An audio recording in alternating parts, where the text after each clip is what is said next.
Club Shay Shay is getting messier and messier. It's almost like Wendy Williams didn't go anywhere. She just got a weight set. The number one job of somebody that sold their soul in Hollywood is to act like it didn't happen. They all do the same job. I don't want to don't manipulate me. Oh, Lord have mercy. If you say that one more time, I'm going to choke the shit out of you when I see you. DL Hugley just joined the conversation, and he's dropping some serious insight about Shannon Sharpe's current controversy. According to him, Shannon aligned himself with powerful figures in the industry and is now facing the consequences. But Hugley isn't the only one speaking up word around the industry, as that Shannon is currently being hit with multiple allegations because he's reportedly the latest target in a wave of takedowns. Allegedly, Shannon made a quiet deal with some major gatekeepers in the entertainment world, a move that boosted his career. However, as many say about Hollywood, nothing comes without strings attached. It now appears those same figures are turning on him, and Shannon may be struggling to uphold his part of the deal, and this could be just the start. Sources from within the industry claim that a group of women are preparing to file legal actions against Shannon with accusations that are even more severe. So what exactly does DL Hugley know about the situation, and is there truth to the claims that Shannon is being blackmailed? Let's take a closer look. And I believe he's going to release a 30-second clip of a tape that tries to make me look guilty and play into every stereotype you could possibly imagine. That video should actually be 10 minutes or so. DL Hugley has repeatedly warned Shannon Sharpe about selling out and surrounding himself with questionable people, but Shannon didn't pay attention. When details of Shannon's legal trouble started to spread online, Hugley didn't hold back. He openly criticized Shannon on Twitter. He tweeted, "Shannon better be glad Shannon ain't interviewing Shannon on Club Shay Shay." Some of Shannon's supporters argued that Hugley was out of line for criticizing someone in the midst of serious allegations. But Hugley has been calling Shannon out for years, not just recently. He's long accused him of using Club Shay as a platform that tears down other black men for views.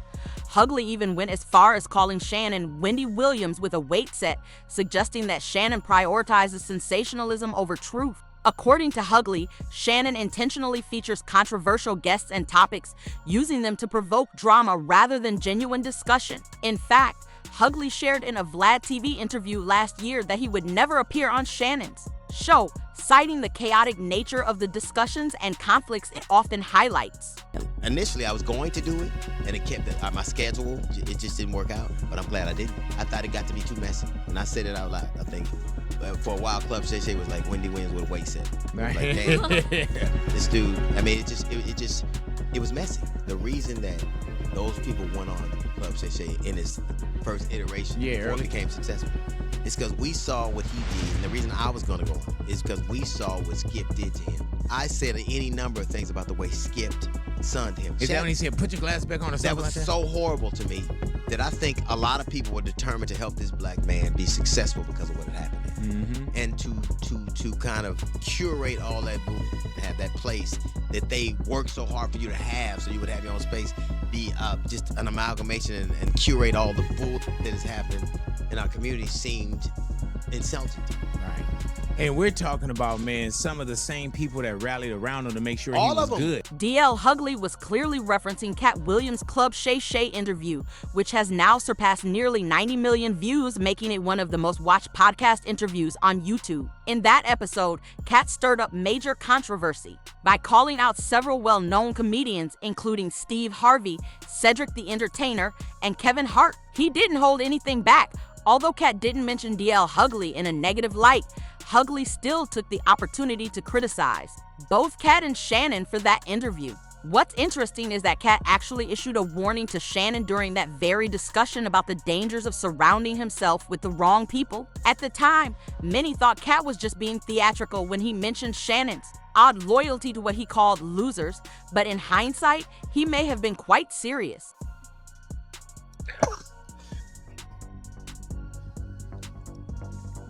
You having an unnatural allegiance to losers is not like it. What many viewers didn't catch during that interview is that Katt appeared to be alluding to Shannon's secret affiliations with powerful industry insiders. Katt seemed to believe that Shannon had compromised himself by aligning with influential figures who pull strings behind the scenes. Throughout the interview, Katt repeatedly warned against selling your soul to the devil, which he used as a metaphor for these industry gatekeepers and decision makers who determine who rises to success. He specifically named Kevin Hart as someone who had allegedly sold out, claiming Kevin had major deals in place even before officially entering the industry. Katt also pointed to other figures, reinforcing his belief that once someone makes such a deal, they lose control and must continue to follow orders indefinitely. The rest of your life. In 15 years in Hollywood, no one in Hollywood has a memory of going to a sold-out Kevin Hart show, there being a line for him ever getting a standing ovation at any comedy club. He already had his deals when he got here. Do you know what the number one job of somebody that sold their soul in Hollywood is? What? It's to act like it didn't happen.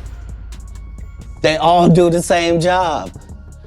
Why do you think Gary Owen can't cross over and he already white and been in comedy for 25 years? If what I say ain't the case. Some viewers also noticed that Katt appeared to have insight into Shannon's private life. He made comments that suggested Shannon had unusual preferences and warned him about his involvement with white women. In retrospect, it seemed as if Katt was anticipating future issues. To wonder if Shannon had paid attention to the various warnings he received, might he have avoided his current legal troubles? As it stands, Shannon is facing a $50 million lawsuit from a woman named Gabriela Zuniga, also known as Gabby, and the details are extremely concerning. In the lawsuit, Gabby accuses Shannon of manipulation, coercive control, and physical aggression. She claims that after the controversy surrounding Shannon's Instagram Live scandal last year, she attempted to end the relationship, but he reacted violently and sexually assaulted her at her home. Then, in January, Shannon allegedly assaulted her again after convincing her to let him visit. According to the legal filing, Shannon refused to use protection during the encounter and also engaged in non-consensual acts. Despite her clear objections, what makes these allegations even more disturbing is that Gabby was reportedly just 19 when she began dating Shannon, who was in his mid-50s at the time. And that's not all. It's also come to light that Shannon and Gabby allegedly participated in race play and BDSM, details that surfaced after Shannon's legal team leaked portions of their private text messages. Text messages between Shannon and Gabby have surfaced, with some raising eyebrows. In one message, Gabby allegedly wrote, "I want you to put a dog collar around my neck and choke me with it while you're having sex with me." In another, she said, "I know you miss this big, juicy behind 25, oh for each cheek." Another message reportedly read, "Only if you put that baby gravy in me, then I can do whatever I want to me. I want to put my tongue in your hole and then marry you. That's my daddy. I want you to put a big black baby in me. You better crave it because you're going to be stuck with it for life after you do." It appears Shannon's legal team shared these texts as part of their defense, suggesting the messages show the relationship was consensual. The lawyer also released a statement denying all of Gabby's accusations. He stated, "This lawsuit, brought by Gabriela Zuniga and managed by her attorney Tony Busby, is a blatant and calculated effort to extort Mr. Sharpe for millions. It is full of falsehoods, exaggerations, and misrepresentations, and it will not prevail." Mr. Sharpe unequivocally denies all claims of coercion or misconduct, especially the serious allegation of sexual assault, and will not give in to what he views as a clear attempt at blackmail. He remains committed to the truth and is ready to challenge these accusations in court. He anticipates full vindication through due process and a ruling based on the actual facts and applicable law. Shannon also personally addressed the lawsuit, calling it a shakedown. He claimed that Gabby and her attorney were trying to score a large payout at his expense and that he won't allow it. Interestingly, Shannon added that Gabby and Busby allegedly planned to release a 30-second explicit video clip of him and Gabby, edited to portray him as aggressive. He claimed the clip was manipulated to misrepresent the full context and challenged them to release the entire 10-minute recording from which the snippet was taken. This is a shakedown. I'm going to be open, transparent, and defend myself because this isn't right. This is all being orchestrated by Tony Busby, who has targeted Jay-Z. Tony Busby targets black men, and I believe he's going to release a 30-second clip of a sex tape that tries to make me look guilty and play into every stereotype you could possibly imagine. That video should actually be 10 minutes or so. Hey Tony, instead of releasing your edit, put the whole video out. I don't have it, or I would myself. You know what happened, and you're trying to manipulate the media. The encounter in question took place during the day at her invitation, And now that appears to be a deliberate setup, coordinated by Gabby, also known as Carly on OnlyFans. Gabby and Tony Busby want $50 million. What they're getting is sued for defamation and trying to take me down. What's particularly notable here is the ongoing speculation that industry gatekeepers often hold blackmail material on those who've aligned themselves with them, typically in the form of explicit photos or video footage. Reports have circulated that Diddy allegedly kept vaults of so-called freak-off recordings involving prominent celebrities engaged in questionable and sometimes illegal activities that could destroy their public image if ever released. Industry sources claim Diddy wasn't the only one to do this, prompting fans to connect the dots and suggest that Shannon might now be facing serious repercussions from powerful insiders. Some theories propose that the lawsuit from Gabby may not be entirely independent, but rather a strategic move by higher-ups to penalize Shannon for allegedly violating some unspoken agreement or crossing a line. What makes this situation even more peculiar is the timing. Shannon was reportedly on the verge of securing a massive $100 million podcast deal following the end of his previous contract with Colin Cowherd's Volume Podcast Network. At the time, Shannon was receiving multiple lucrative offers as networks scrambled to tap into the massive reach of club Shay. And it's no wonder, with nearly 4 million subscribers and holding the record for the most watched podcast episode. On YouTube, Shannon's brand had huge momentum. This new deal was set to elevate him into one of the top earners in podcasting, complementing an already impressive post-football media career. Given all that, many fans find it hard to ignore how conveniently timed the lawsuit appears. It seems too deliberate to be random, suggesting that individuals with knowledge of Shannon's negotiations may have acted well before the deal was public. Adding to the speculation, reports suggest Gabby and her legal team had been in talks with Shannon's attorney about a $10 million out-of-court settlement even before the lawsuit was officially filed. Shannon's lawyer later stated that both parties were close to an agreement and confident a trial could be avoided. Then, unexpectedly, Gabby's team withdrew from the settlement discussions. This sudden shift raised eyebrows. Why walk away from $10 million? Some argue that Shannon offering such a settlement implies guilt. After all, if he were completely innocent, he would presumably fight to clear his name in court rather than entertain a payoff. Diddy reportedly settled with Cassie for around $30 million, and we all saw how that turned out. It was clear that Diddy recognized Cassie would likely win a much larger sum if the case had gone to trial, as the evidence against him appeared substantial. Now, let's be honest, even if Shannon did commit the acts he's accused of, the likelihood of a 21-year-old OnlyFans model winning a court battle against a wealthy, retired athlete and well-known media figure is relatively low. The only reason she might turn down a settlement would be if she possesses concrete evidence proving her claims, something like a recording, photos, or other material directly implicating Shannon. To be fair, based on the evidence that has surfaced, things aren't looking particularly favorable for Shannon. 2 audio clips have emerged where Shannon seems to incriminate himself. In the first, during an argument, Gabby tells Shannon not to choke her, to which he responds by saying she doesn't have a choice. I don't know. Anything I say, you're just gonna get mad at, and you're just gonna hang up on me. So I feel like I'm not gonna hang up on you. Here's what it is. What does that even mean? Nothing, Gabby. You want to be a dick to me now, so. I don't want to be. Don't manipulate me. Oh, Lord have mercy. If you say that one more time, I'm going to choke the shit out of you when I see you. I don't.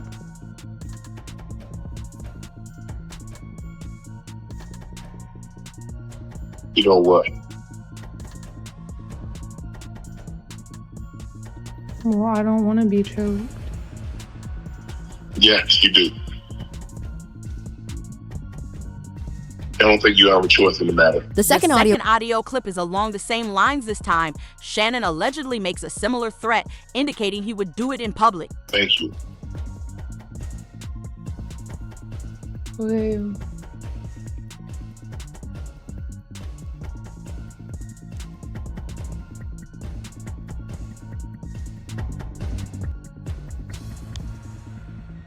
Well,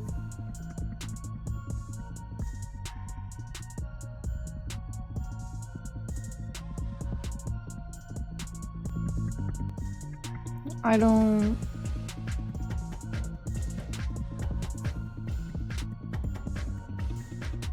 You know what?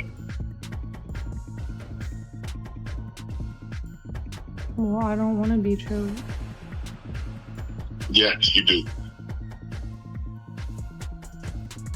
I don't think you have a choice in the matter. According to Gabby's attorney, Tony Busby, these recordings are just the beginning. That might explain why she rejected the $10 million settlement. Perhaps she believes a jury will award her a much larger sum. However, there's another theory circulating that suggests Gabby may be under the influence of certain powerful individuals pushing her to continue with the lawsuit and exhaust Shannon financially.